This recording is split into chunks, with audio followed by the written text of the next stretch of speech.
And apparently the Supreme Court shares Congress's whole paranoia about the Chinese Communist Party concerned about the covert use of private data and potentially using that data to manipulate young Americans. This whole thing is just ridiculous. The cabal, of course, has no say, has no power in regards to TikTok. And obviously TikTok is extremely successful, with Justice Kavanaugh saying that there seems to be a huge concern for the future of the country.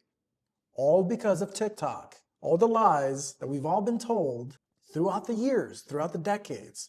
See, that's not a concern. It's TikTok that's a concern. It's hard to believe.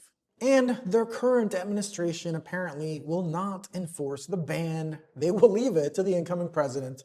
Very convenient, because it's easy to see that whoever bans it is going to annoy the heck out of a lot of people, and certainly going to annoy a lot of young people. So much so that some lawmakers actually wrote to the Biden essentially saying that banning TikTok would be politically damaging. Why? Because it's mostly young people who use it, future voters. So politically, it could be damaging to whatever party bans the damn thing. But they all want to get their hands on it. So it's either they can own it, and if they can't, they want to ban it. What a coincidence. It's not just the lefties or the righties that want to ban TikTok. It's both of them. And like I said before, just like Binance, the cabal, the imperial cabal, just wants to control everything. You see, it's okay if social media companies that are owned by Americans lie, cheat, and censor basically everyone. But it's not okay for people to see things that they're not allowed to see on TikTok. That's just not okay. Gotta just get rid of it or own it.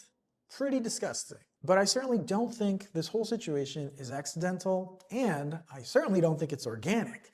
There are reports saying that at the presidential inauguration, all the big tech gods will be there. Jeff Bezos, Elon Musk, Mark Zuckerberg, Sam Altman, of all people, and even the TikTok CEO, Shao Chu. All of them pretending to be all pro free speech. As we know, that's a load of Something tells me that these guys probably knew that President-elect Donald Trump would be allowed to become the president. Both Amazon and Meta donating $1 million to the presidential inauguration seems rather strange. People who are so willing to subvert the culture, censor their own countrymen for thought crimes, with of course Mark Zuckerberg pretending that the government made him do it, made him censor people. And now that he's pro-free speech, of course, all a bunch of after he donated nearly $500 million to the previous administration's effort to win. These types of people, the tech billionaires, are the epitome where they just want to expand their tentacles, their corporate tentacles, all over the world. And honestly, what the hell's up with these ideas of Greenland and Canada?